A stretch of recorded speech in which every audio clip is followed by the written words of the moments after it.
Hello and welcome to the AAMFT podcast, your all-access pass to the latest news, developments, and thought leaders in the world of systemic therapy, where we strive to relate, educate, and innovate one episode at a time. I'm your host, Dr. Eli Karam, and we're brought to you by the American Association for Marriage and Family Therapy. In addition to featuring unique conversation and interviews with established experts, our show provides information and education on direct practice and emerging trends in the MFT profession. For more information, please visit us at aamft.org. Thanks for listening and enjoy the show.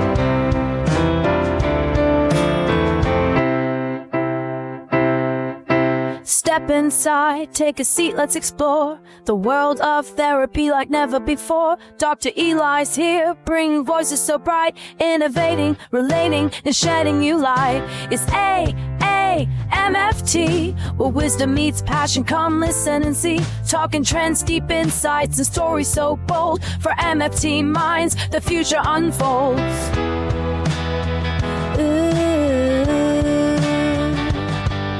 Stay systemic, my friends. We relate, educate, and innovate again. Stay systemic, my friends. Stay systemic, my friends. Stay systemic, my friends. We relate, educate, and innovate again. One episode at a time. At a time. One episode at a time. Have you ever worked with couples with fundamental differences in how their respective brains work? One partner is neurotypical, while the other is an ADHDer. Maybe they're on the spectrum, what we now know as neurodiverse. Initially, opposites may attract, and these members of a couple may be drawn to each other because of these differences. The neurotypical may be attracted to their partner's creativity, intelligence. The neurodiverse partner may appreciate the neurotypical's helping him or her navigate social situations. They view themselves as complementary, like a perfect fit. But eventually, as we see in many relationships, these differences turn into annoyances. So it's easy for these neurological differences to lead to wires getting crossed, which makes it harder to build and maintain an emotional connection in the context of a committed long-term relationship. When couples realize they have a disparity in how they think and experience emotion, they need tools, because without the tools to understand and constructively deal with neurodiversity, these differences are often interpreted negatively, which over time become dysfunctional patterns, can erode trust. They can cause one or both partners to pursue, withdraw, lead to blame, shame, feelings of hopelessness and disappointment and loneliness. Can infect your sex life and making things that need to be shared, like parenting and sharing household labor and finances, much more difficult. Today on the podcast, we address this work of neurodiverse couples with our guest and expert, Kelli Murgado-Willard. Written from Murgado-Willard's unique perspective as a neurodivergent couple therapist herself, her new book, Brain-Informed Neurodiverse Couple Therapy, addresses this pivotal knowledge gap we have in the couples therapy field right now and helps systemic therapists like you, our listener, develop and maintain ethical standards of care for working with neurodiverse couples. The book also introduces a new style of couple therapy, brain-informed neurodiverse couple therapy. Kelli will tell us all about that. She begins by providing some historical context and psychoeducation around neurodiversity before offering important training tips on best practices, assessment, treatment planning, using non-ableist practical interventions for neurodiverse couples. Kelli writes from a firsthand experience being neurodivergent herself and runs her own therapy practice and consulting called Love All the Brains out of Georgia. She's a self-identified gifted ADHDer with sensory processing differences and other colorful brain qualities. Her current focus has recently shifted away from working directly with clients and instead towards training and advocating for therapists who are working with neurodiverse populations. Kelli dreams of a world where competent, compassionate, pro-neurodiversity professionals are readily available for all those who need that support. Kelli holds her MA in Marriage and Family Therapy from Richmond Graduate University with a specialization in Christian sex therapy. She is a clinical fellow of the AAMFT and an LMFT in the state of Georgia. I greatly appreciate Kelli's knowledge and passion around this area, and I know you will too. We will be back after our interview with Kelli Murgado-Willard. Eli, back with you on the AAMFT podcast. I am so happy to be joined by Kelli Murgado-Willard, and today we are talking about neurodiverse couple therapy. And Kelli has a great book on that we'll mention today. And she is an LMFT, as you heard me say in the open. And Kelli, the first question we always ask our experts is we like to know their therapeutic origin story. How'd you get into systemic couple and family therapy? And then how did you get interested in working with neurodiversity and neurodiverse couples?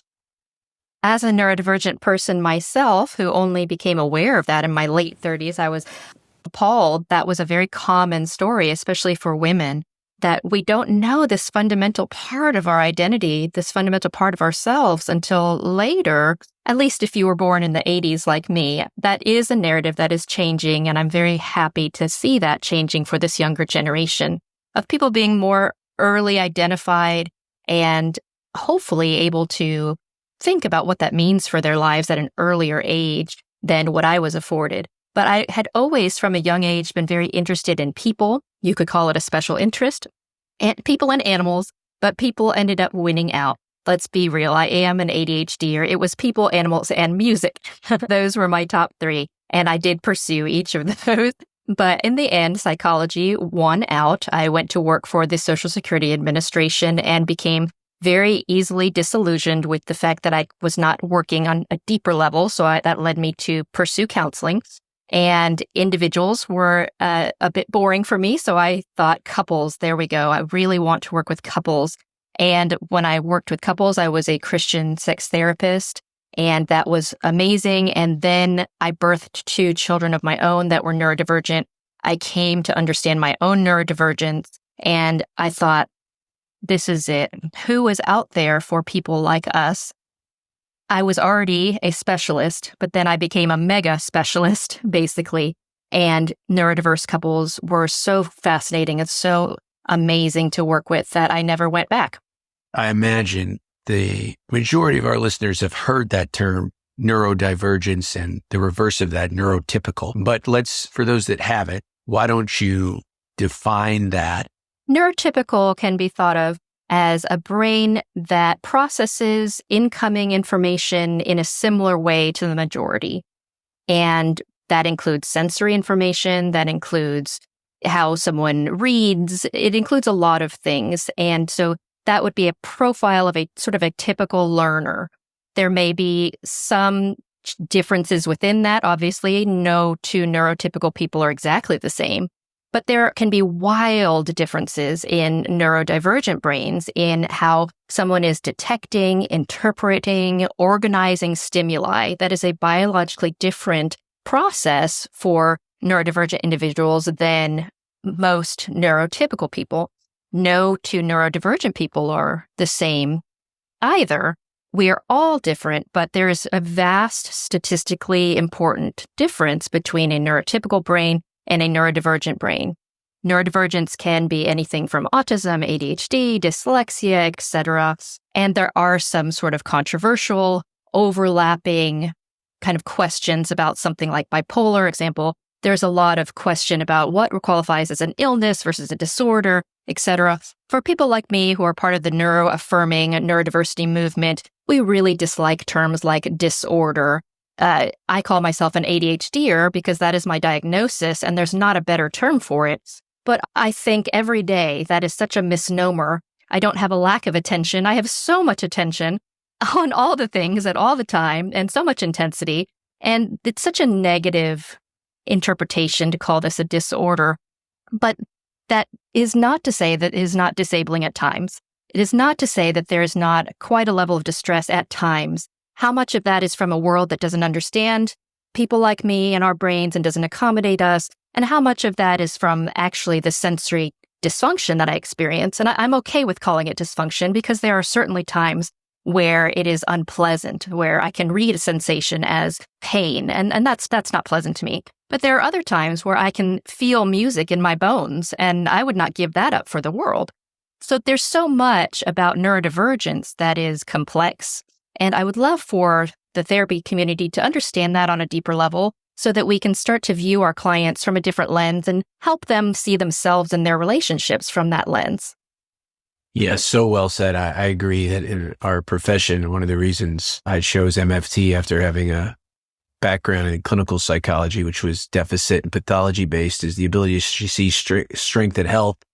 And why I like the term neurodivergence is because, I've worked with so many wonderfully talented and skilled clients whose brain just works differently. They have amazing strengths and compensatory strategies that if you just labeled as dysfunction, it would certainly not only pathologize them, but really not do justice to the really remarkable alternate kind of ways of thinking and processing that they have. It's important that therapists understand in order to psychoeducate. So we're going to talk about that in a second. But first, I wanted you to mention brain-informed care. And what do you mean by that? Brain-informed care is really an atmosphere of care, similar to trauma-informed care. That's what inspired me to create this phrase of brain-informed, because much like trauma-informed care creates an atmosphere of understanding and it's a lens from which to view your client, that's what I mean when I say brain-informed, because biologically, there is a reality that we all come from a different neurological home base. And so if we have as therapists an understanding and education about what those biological differences are and how that affects a neurodivergent person's lived experience, where they may have a greater frequency of challenge, greater intensity of challenge, greater duration of challenge, greater levels of stress, greater propensity to emotional dysregulation, communication differences, a higher potential for trauma in their childhood and even adulthood, higher propensity towards interpersonal violence, sexual assault, etc. If we can understand that and that not be something that we are completely blind to, it really opens up the therapeutic alliance to be built on validation of that person's lived experience in a way that is similar to trauma-informed care, where you would never treat someone who has a trauma background as if they didn't have a trauma background. We have an understanding that their neurobiology has been made different or affected by their experience. And in a neurodivergent person, they may have trauma, yes, and frequently they do, but they were born into a world that was not designed for them. Their biology came into the world differently, and they may or may not have even had a personal awareness of that difference until much later in life. And they may not come into your office knowing their differences even. They may just have a lot of stress or confusion, or perhaps their ADHD or their dyslexia is an enemy to them. They see it as an obstacle. But the point is that the therapist is coming into the room already with education and understanding that provides a holding environment for this person to sort through labels, identity, concerns, processing issues, and how it impacts their relationship. This is not something that the client is having the burden of teaching, although we are all students to our clients' lived experience. Obviously, we need to take that not knowing stance and be educated. But the point is that the client does not have the burden of teaching the therapist what ADHD is. The therapist needs to really have a firm understanding of what potentially different neurological home bases can be and look like without making assumptions. We really do need to understand the complexity, but every therapist needs to have these basic understandings of the 8, not 5, 8 sensory systems, what executive functioning looks like, the strain that it can put on a person if the executive functioning systems have challenges, what it means to live in a world of readers when dyslexia is present and reading is so difficult. There's so much that a therapist can bring to the atmosphere of brain-informed care that lightens the load for our clients and gives a profound level of understanding. Yes, hard to argue with that. Now, specifically around couples, how do you think knowledge about neurodiversity can help couples? And then what you consider, what is the essential psychoeducation that every couples therapist should know about neurodiversity? Every couples therapist should know about the 8 sensory systems: vestibular, interoceptive, proprioceptive, tactile, auditory, gustatory, olfactory, vision. We need to understand where in the brain these systems are processed. We need to understand what happens if the systems' wirings are crossed at times.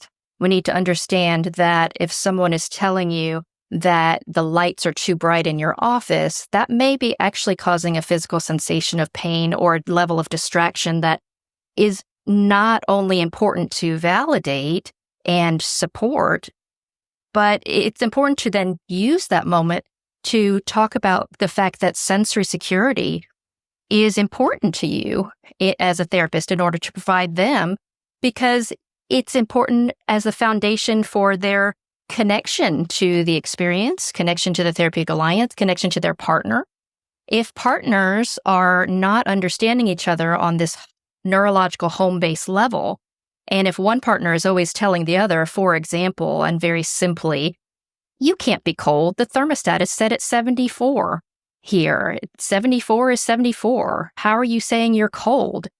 That's rude and invalidating, yes, but it goes beyond that. It's saying that my standard of 74 is better than your standard.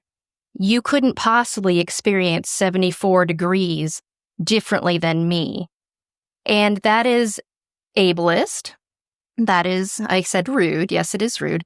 Yes, it is invalidating. But think about that on the many levels of communications that couple has. It's not just about the frequent temperature arguments that couples have within their home. That was a silly example. But if two people are not willing to put in the work to understand where the other person is coming from, how they're processing information, how long it takes them to process information. Sometimes people can be very quick processing. Other times people need time to really chew on information and formulate a response back. That person might not be shutting down at all. They may just be taking time to formulate a response. Couples often don't tolerate silence in a relationship unless they're both very conflict avoiding. So we need to be able to encourage couples to have a want and a desire to understand their own brain and how their partner, and then to understand their relationship to their own brain and their relationship to their partner's brain. Does the fact that your partner needs extra processing time annoy you? Are you interpreting that as rejection? Are you interpreting that as a negative thing? It can be very transformative for this fictional couple where they're having differences in processing time. It can be very transformative to just reframe and think, what if that partner who's taking too long to answer you what if they're not going silent to be rejecting? What if they're taking the time to be able to show up fully within the relationship? And what if you had patience to give your partner what they need? I'm pretty sure that will return to you tenfold if you lead with empathy, and vice versa. The other person may be taught the skill of verbalizing or writing down or texting. What you said is important. I'd like some time to think before I answer. Just giving that immediacy can be a win. And something so simple can be such a helpful support for a couple that's gotten stuck on something like that.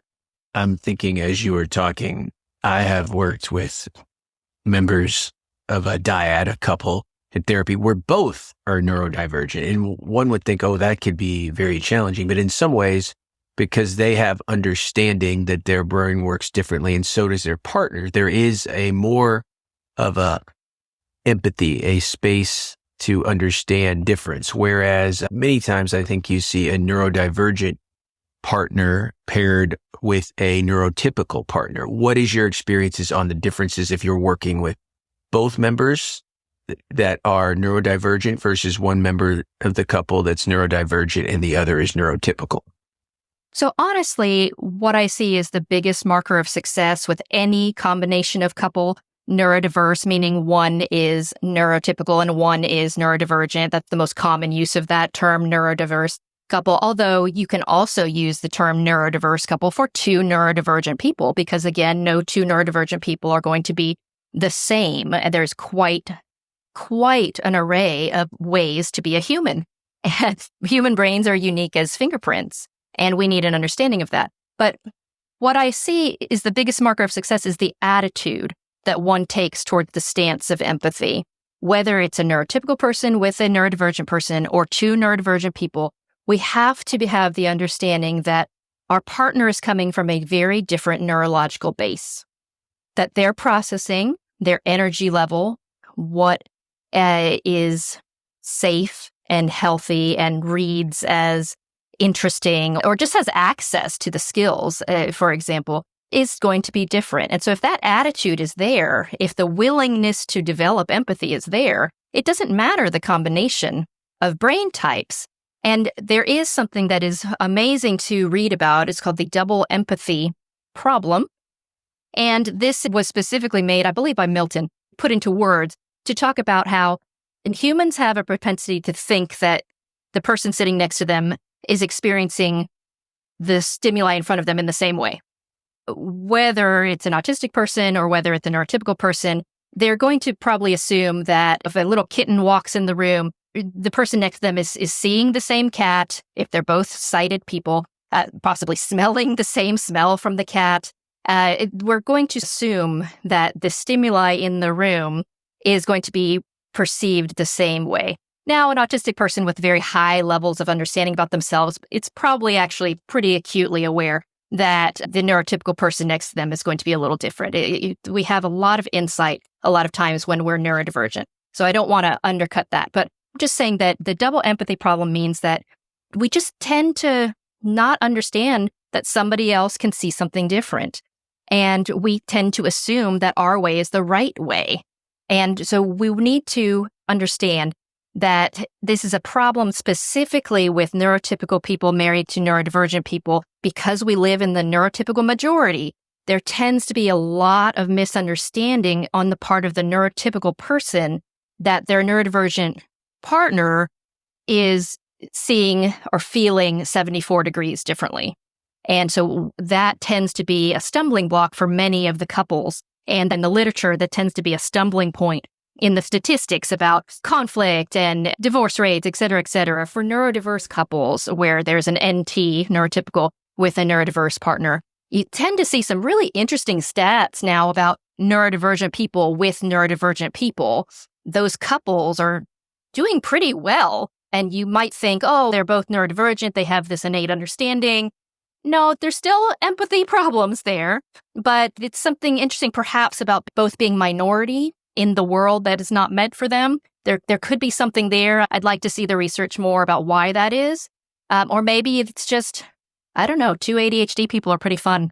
Maybe there's just some intensity of interests there that they're bonded over. Maybe there's intellectual intimacy, perhaps that's happening in a different way. I'm not really sure, but it is very interesting to see. As an ADHD person myself, I was a product of the late 70s. So growing up, if you did well in school and had parents that supported me and a brother that was really sharp, so I didn't get my ADHD detected in school. It was later in my doctoral training, I went through everything. And that was very helpful for my partner then at the time, now my wife, in the sense that a lot of my behaviors, my rapid speech, jumping, sometimes interrupting, my wife really, because she was very neurotypical, felt like that was very disruptive and rude. But getting the diagnosis was very helpful at that part in our relationship. So a lot of times, though, in couples therapy, we'll see two scenarios. One, there is no diagnosis, and these things look to a neurotypical typical partner, they look like annoyances or, again, this lack of empathy, as you're saying, or just a selfish or careless spouse or significant other. So we have that. And then we also have, hey, I know you got diagnosed with ADHD, but you use this as your get out of jail card free for everything. People that have ADHD, they still participate in the household chores, helping raise the kids. So a lot of partners then are still, even with a diagnosis, not as accepting of their partner's neurodivergent differences. How would you work with a partner like that to get their buy-in to do the couples work? And then we'll talk about the structure of neurodivergent couple therapy. But how do you work with people that really have a hard time buying into their neurodivergent partner's way of looking at the world? This is very common. It's every couple I see. It's so common. And typically in that type of dynamic, not always, but typically it goes a little deeper than just starting out by educating the difference between Gottman's term of a complaint versus a criticism. It's perfectly okay to complain and say, I would really like your help with this task, and it's been a week and I've been asking and you haven't completed this task. I'm speaking neurotypical to neurodivergent, being a little stereotypical there for just a minute, but that is a very common dynamic where the neurodivergent person who perhaps has less access to executive functioning processing in that moment, or maybe has fewer spoons. I hope everyone is familiar with the spoon theory. That is an excellent model to use with couples. Actually, could you explain the spoon theory? If a person is having trouble completing the task that a neurotypical partner has asked of them, for example, just to stick with our original premise here of the therapy scenario that you offered, perhaps they are low on spoons that week. Perhaps it is something that they don't have the energy for. And when I refer to spoons, this is not a theory that I came up with. This is a woman named Christine explaining actually to a friend her experience of chronic illness. And so this is not necessarily a neurodiversity term, but it lends itself so beautifully. And there's such overlap within the chronic illness community and the neurodivergent community. These conditions really co-occur so frequently that we've borrowed it. And it's really simply using spoons as units of energy. And a neurotypical person without a chronic illness is going to wake up with more spoons at the beginning of the day than a neurodivergent person, especially a neurodivergent person with chronic illness. And let's say you're, can I say NT? The NT person is taking a shower and getting ready for work. And perhaps they actually get a few spoons added because the shower felt pleasant and it energized them and they are now ready for their day. And they've actually added to the spoons that they got after a good night's sleep. Let's say our neurodivergent friend has woken up after not a great level of sleep. And so their spoons are low to begin with there. Perhaps they're having a flare of their chronic illness. They've got a little extra brain fog. Maybe they were not able to refill their ADHD medication the day before, and so they're operating without their medication support that morning. They are going to take a shower, and it is just difficult on a sensory level. Perhaps the water doesn't hit them correctly, the temperature is not quite right, and maybe it just physically exhausts them because of their physicality that day. So they're leaving the shower not energized. They're actually depleted on top of the lack of sleep depletion, on top of the lack of medication depletion. They're starting that day very differently. And let's say it's day 3 of the neurotypical partner asking them to make that phone call to the insurance company, or something that is not as simple if you have executive functioning differences. It's not as simple as just find the phone number and call and sit and listen to the waiting music. There are probably about 15 steps, actually, if you really break down that task, from locating the number to dialing the number. And really, you can get very specific with these things, and they all take a toll on the brain. It is not as simple as think of task, do the task. For a neurodivergent brain, there are 100 different ways that the wiring can be crossed. And if you don't have the energy to face the task and to juggle all of the decision fatigue that is under the surface to a quote unquote simple task, And then on top of it, your neurotypical partner is going to call you lazy or uncaring. That is also extremely invalidating and depleting. Maybe you're also telling yourself that you're lazy. Oh, why can't I do this simple thing? So when you start to enlighten the couple about all the underpinnings of the neurological home bases that are going on, all the assumptions that are being made about what should be easy, what is not acceptable as a partner, when you start taking the defensiveness out of it, if they loved me, they would show up for me in this way. We really have to reframe so much with these couples to say, what if he or she, who's an ADHDer, loves you so much, and yet they still struggle to complete these tasks? What if the lack of completion of this task is not related to their level of love for you, their level of care for the relationship, or even their desire to do the task? So often, the ADHD or the neurodivergent person wants to do the thing. They want to succeed.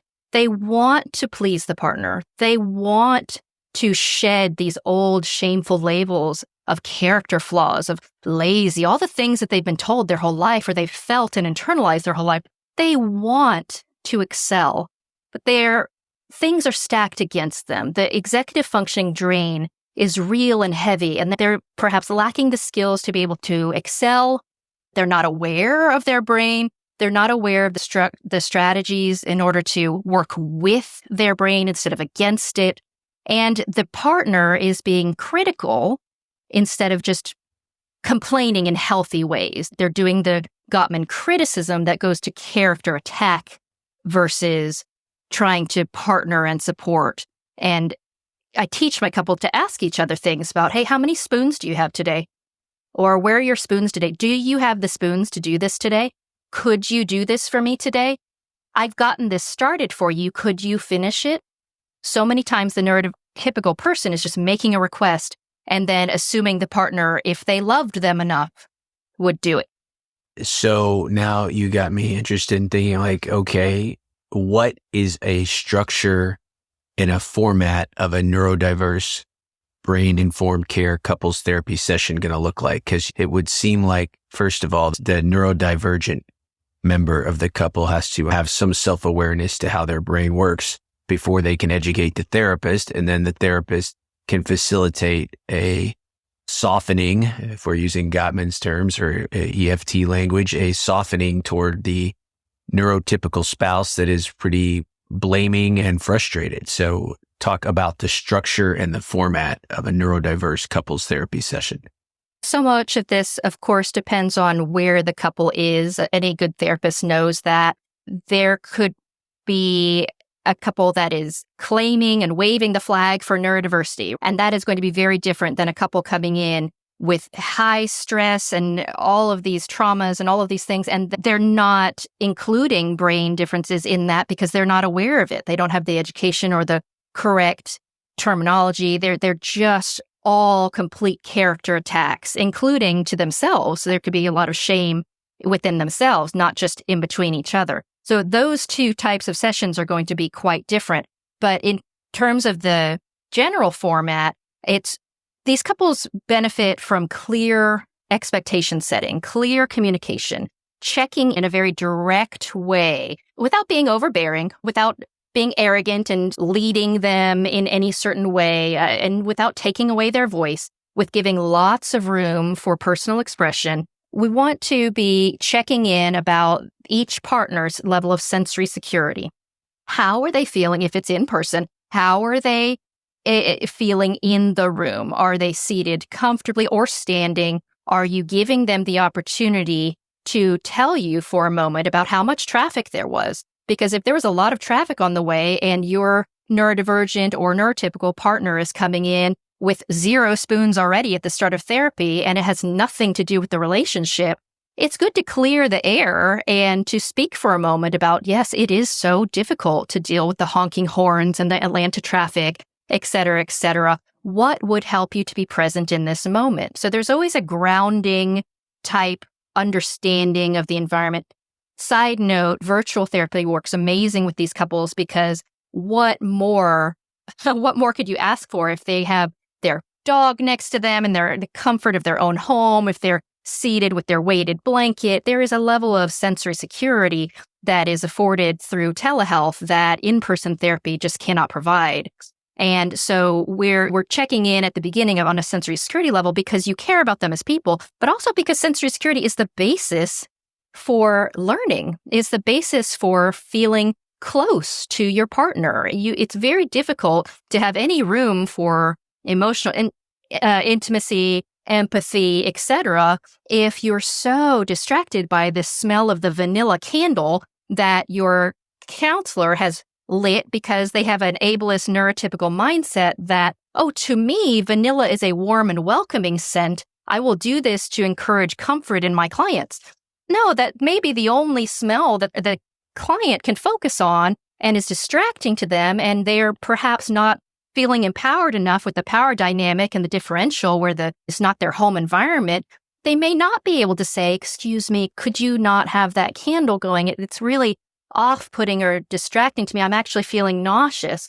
Or they may not have the interoceptive ability to check in with themselves. They may just feel on edge the whole time and not know why. They may not connect it to the scent of the candle because they might have a difference in processing that. So you may be looking at a client that is uneasy the entire session, and you may assume it's because of the relationship stress. But it may not be. It may be because of your candle. You need to be checking in with your clients about their lived experience in vivo. And also, that applies to telehealth, ensure that their home is comfortable for them. We can't just assume that it is, but it has a higher likelihood to be because they're quote unquote in charge of that environment.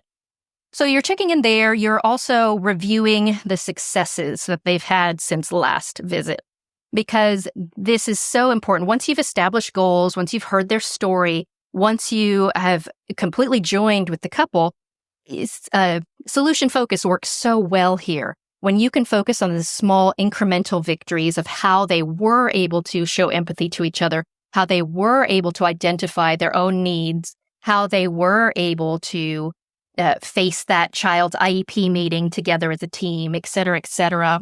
So much of that is important. And then you're modeling skills, you're modeling I statements.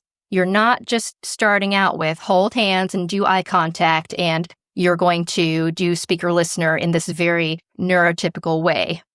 No, I really de-emphasize eye contact, actually. And so you're doing great couple therapy with a complete understanding that this couple may get a lot of benefit from texting versus talking, or you're using so much flexibility in how you're coaching your clients to their goals, and you're actually helping them with stressors that are really intense. For example, if they have children, the children are very likely to be neurodivergent, and there could be some extreme challenges there with the children's high support needs, and that puts a lot of strain on the couple. And I know this from experience raising two neurodivergent children myself, one with very high support needs, who it can bite me at times and have challenges attending school and whatnot. And then the other has less support needs. And so there's just a wild difference there with their day-to-day interactions and my experience of motherhood. And so we have to pay attention to how that is affecting the couple and to listen to their stories and jump in a way that helps them not feel so alone. Because if they're neurodiverse parents, they are not having a typical parenting experience. They're just not. And the world is very unforgiving of that. It can be a very isolating journey. I'm glad you mentioned that too. You said so many wonderful things there, but you mentioned like when we're doing couples work, many times we are going to talk about the co-parental relationship, which if you have a child together, there's a very good chance your child, if you are neurodiverse, even if your partner is neurotypical, your child could have any varying degree of neurodivergent tendencies. So it really works on a number of levels. And what you said, this sensory security check-in, I want to highlight that for our listeners because you are modeling for, if you check in with the neurodiverse member of the system, not only are you showing kind of respect, you are modeling for the partner how to do it, not to jump to conclusions, how to assume health. So it's a very powerful modeling and alliance builder from the start. In addition to the other thing you told us is reviewing successes and defining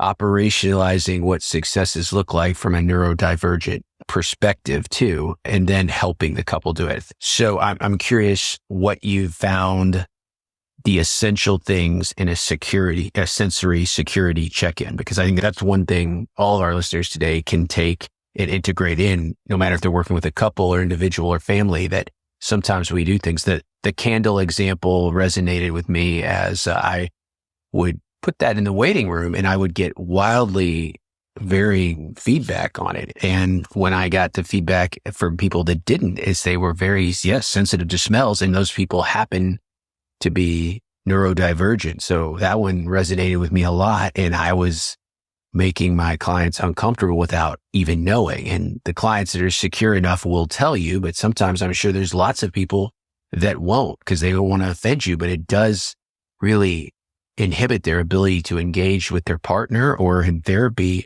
with you. So give us the essential things you do in a sensory security check-in.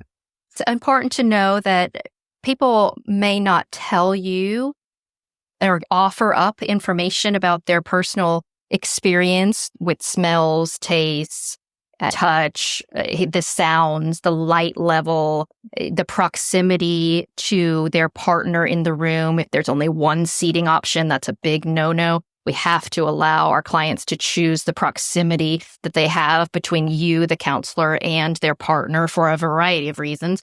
And we have to allow our clients to get up and walk around. The social schema of driving to a therapy office, walking inside, sitting in a waiting room, perhaps scheduling a new appointment with the receptionist if there's a receptionist, or paying for therapy there, going into the therapist's office. There's so many steps that for a neurotypical brain would just overlook them to say, oh yeah, I went to therapy. But there are many steps, and everything along the way takes energy, decision-making on a very unseen level. And then when you enter this room, it's not your own. It's the therapist's room, and he or she has designed it with you in mind, but most of the time they've designed it with neurotypical sort of comforts in mind.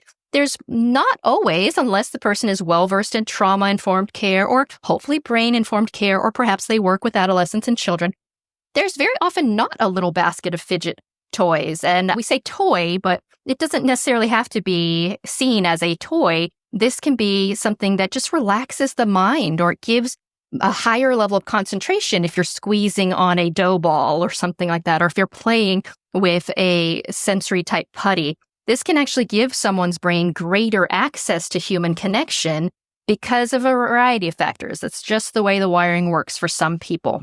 And unfortunately, the neurotypical mindset is often that these things can be distracting. And if they are distracting, we don't want to just promote the needs of the neurodivergent person. We also need to pay attention to the neurotypical partner's need. We want to be able to coach the clients to be able to say, I find this helpful, or this is actually not helpful. I like terms like helpful or unhelpful, or this blesses me, or this doesn't bless me, or I'm not sure how I feel about that. I call that the power of the preface, where it's a very good way to coach neurodivergent clients who often can be at a loss of words, or maybe they have too many words. But this power of the preface to say, I'm not sure your reaction to this yet, but here's how I feel. Or I'm not sure how I feel about this, but it's just an icebreaker that gets the words out. And so let's say it is that you're fidgeting uncomfortably in your seat. You're not sure if the therapist can attune to that, if the therapist can attune to the slight body movements or the way that the client is breathing, and without making a huge deal over it, without making the client feel like a lab rat or something, if they just would say, I noticed your breathing shifted there, or I noticed that you seem to me that seat might be uncomfortable based on how you're shifting weight. Can you let me know how you're feeling right now in your body? And if that person has a level of interoceptive awareness, this is very difficult for some clients, but if that person has a level of interoceptive awareness, you're then inviting them to check in with themselves to think, is this a comfortable seat for me? Am I able to connect with what's happening around me? or not. And then I like to say something like, what do you think would increase your level of comfort in this room and your level of connection to what's happening here by 10%? Would it be shifting to that seat over here? Would it be my adjusting the blinds? Would it be if your partner turned to you to speak so that you can see their lips moving as they speak? There's so many things that you can just suggest and see if it hits a nerve, pardon the pun. You just put things out there or invite, and you give the person time to consider what would be comfortable for them. And then I love these sessions because sometimes one person is walking around the room and they're fully engaged in the conversation. And let's say the neurotypical partner at first found that incredibly off-putting. You'd be surprised how often a neurotypical person's heart can be just blessed and awakened if they realize, oh, I actually get a more present partner when he's walking around talking to me.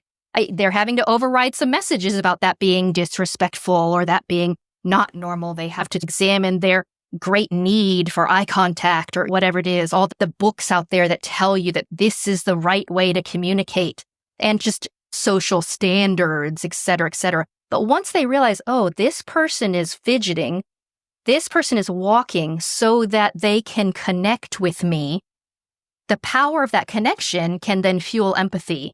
And if it really truly bothers them, then of course they are allowed to say, that's really distracting to me. I know it helps you, but can we find some sort of compromise? Is there a way that you could look at me sometimes? And then I talk about how I was 30-something before I realized that I never looked anyone in the eyes ever, that I'm always looking at someone's nose or looking at their mouth, and that I've made a career out of communication. And so I coached the neurodivergent person that this might be a great and easy way to bless your partner. Could you just look at their forehead when they talk? Would that be okay? And then we have, again, a win. We're working towards winning for both people. And when you love the person and when the other person is trying to love you, et cetera, and you're trying to work these things out, sometimes these just become so easy, just little tweaks here and there and they realize, wow, for 5 years we've been miscommunicating and the answers have been in front of us all this time. We just needed to better understand how we're processing and make these little tweaks. And then we're better prepared to face the really hard stuff, the really big stuff that every couple comes in. But these couples are coming in at a disadvantage because they're getting stuck on the fundamentals of communication, which then doesn't allow them to deal with these other issues that can, again, sometimes be extremely intense. They can be as intense as discrimination and abuse and things that are happening because of their disability. There can be some really intense situations, or again, the parenting situations. There can be some very intense things happening that other couples are not necessarily dealing with, or maybe they are, but they're not dealing with them in the same way. I'm just thinking that neurotypical parents with neurotypical children are not at a IEP meeting. That's an example that can be extremely stressful. So there are unique neurodivergent or neurodiverse couple experiences that really deserve attention. And if you're not having that foundation of sensory security within the relationship or in the therapy room, you're already at a disadvantage to help them, to join them, to empower them to face their challenges. You have been a strong advocate for neurodivergence in the MFT space, and your book recently released is a great example of that. I wonder how much you share of your own experience, because therapists vary wildly on how much self-disclosure. If the self-disclosure can normalize, help build an alliance for the client or clients, we believe it would probably be beneficial. However, if it focuses too much on the therapist and detracts from the experience of the individual, or in this case, couple, then that's obviously a constraint and a barrier. I'm curious how you go about sharing or not sharing your own neurodivergent pathway. Disclosure of one's personal characteristics, of course, is everyone's personal choice. And it is so important for therapists, especially new therapists, to come to an understanding of who they are neurologically and then have an informed decision about how much they share. I would love to see a generation of just unashamed neurodivergent therapists. But again, this is a personal choice. And there are places in the world where it is dangerous to disclose. Discrimination is real. And so just like we don't want to out our clients in any way or encourage them to just shout to the rooftop that they have a different brain when that could be unsafe for them, we really need to consider that and the professional implications. But I find it very powerful to share in my profiles, any place that I'm speaking. I find it very important personally because I identify so much. This is a central characteristic to how I perceive others in the world. I share that I am an ADHDer with autistic traits and sensory processing disorder. These are my neurodivergent characteristics. I am also gifted, and so there's an intensity that comes with this type of profile and just personality base. I love saying all these things because I would hope that it gives people the freedom if they choose to share. Now, that being said, the book shares no personal information about me and my family whatsoever, apart from being dedicated to my children and a short blurb in the introduction, perhaps, and the dedication there. The book is made as a manual for therapists to understand what brain-informed care is, what neurodiversity is. It goes into a deep dive about how to do good, loving therapy, competent therapy. There's assessments and guides and many examples. I have an entire system called brain-informed neurodiverse couple therapy that is outlined to the letter for the stages of how the process of therapy goes. I have exercises. It's not personal at all, but it is coming from a very personal place because I would love for life to be different for the next generation and be part of the wave of training those counselors so that neurodiversity is an ethical standard. We've come a long way in racial understanding, and I would like that to extend, and trauma understanding, and a number of understandings. But I would really like an understanding of neurodiversity to be elevated to an ethical standard of a baseline of competence so that neuroaffirming counselors are not specialists. If we look back 10 years from now, we check up and follow up on this chat, where do you hope we are as an MFT specific profession around education and acceptance and advocacy for neurodivergence in family systems, not just couples, we're talking about on a whole family level, as you've spoken about children today too. I hope that we would have some finesse in how we walk the line between understanding that these brain neurotypes can truly be disabling. And there's a whole movement in the disabled community to reclaim the term disabled with a capital D. Disability is not a dirty word. And so we have to understand that there is a balance between just a toxic positivity mindset of saying neurodiversity, it's a superpower and it's always wonderful. And look at how this advances society. And we wouldn't be anywhere without autistic people, except we have to walk the line between celebration, which is appropriate, and also then understanding the day-to-day reality of raising children. I keep going back to that because that's my personal experience, but raising children who have alternate educational paths, who have alternate needs, who communicate through assisted communication devices, for example, for understanding that life is challenging. And we also need to understand that life doesn't have to be as challenging because some of our ableist assumptions really make it that way, make it harder than it needs to be. So I would hope that there would be more integration of that balance of understanding that there can be high needs at times. And by the way, it fluctuates daily. There can be high needs at times that can be extremely challenging, and people can work through all the stages of grief and depression about how hard it is, and there can be a lack of support and all that. And then other times to where there is just autistic joy is a real thing, to where if you've ever seen a child or an adult who is autistic, just as an example, looking at the trees, my son just lights up sometimes when we're in the park, and he stops and he looks and he tells me about the Fibonacci sequence that he's seeing in the branches. And the joy on his face, it's just amazing. I do believe that different brains were given to this world as a gift that is a very hard gift to steward at times if you are the individual or if you're the parent. And as a community, we need to be better stewards. But it is also very challenging at times, especially the co-occurring conditions. It is a reality that conditions co-occur that can be extremely disabling medically or emotionally. There can be a lot of co-occurring conditions too. So I would like to see the field acknowledge the complexity and not just celebrate that autistics can be great at, I'm going to be stereotypical for a minute. We can't just celebrate that autistics can be great at math.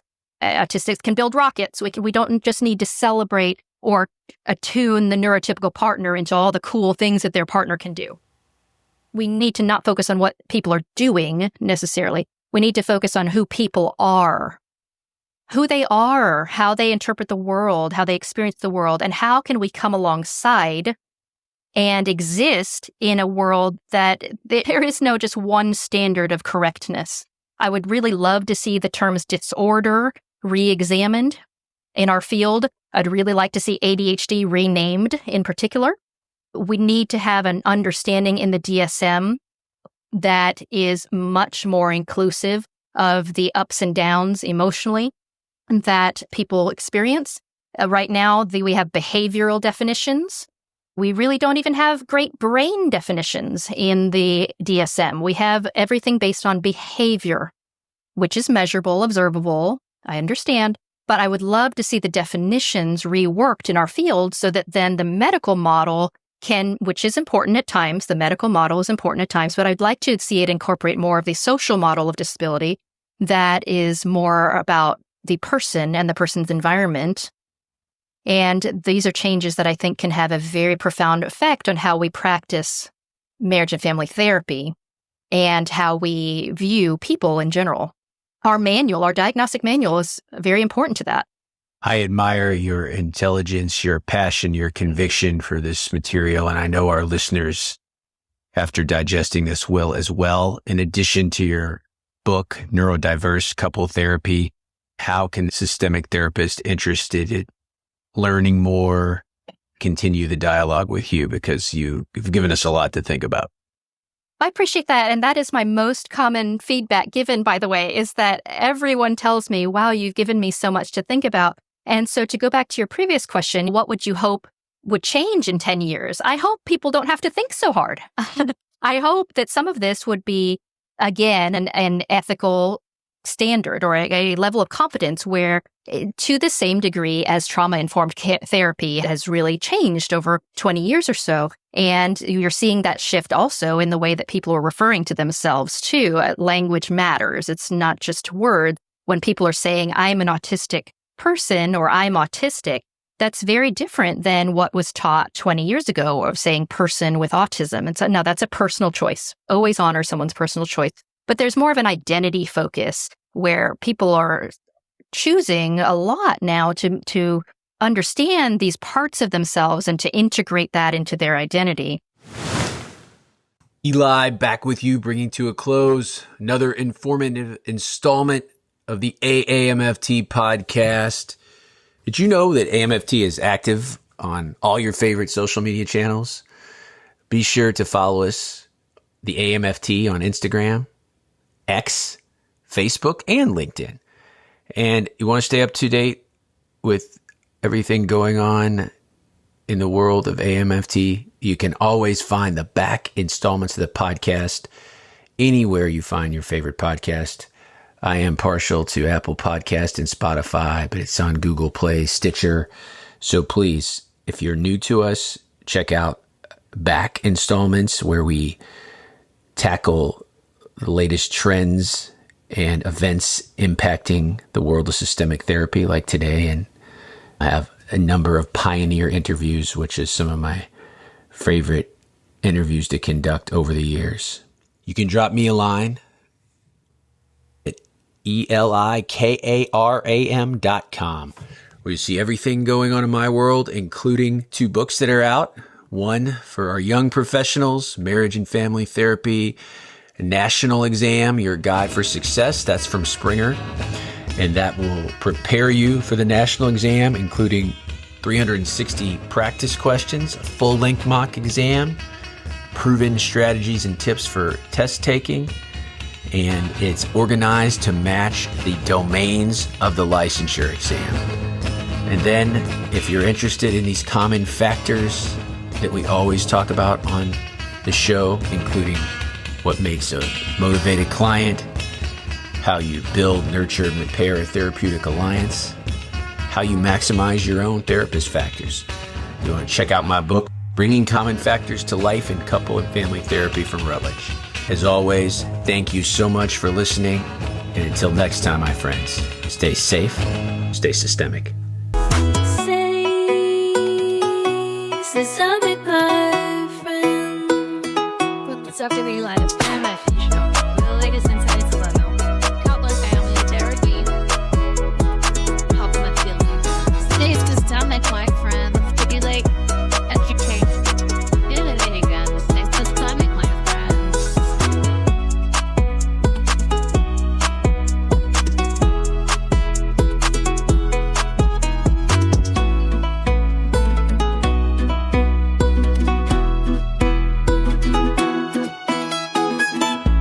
Weekly, hear the latest debate with our guests and topics we illuminate. From theory to practice, there's so much to know. Join us on this journey, let the knowledge flow. Stay systemic.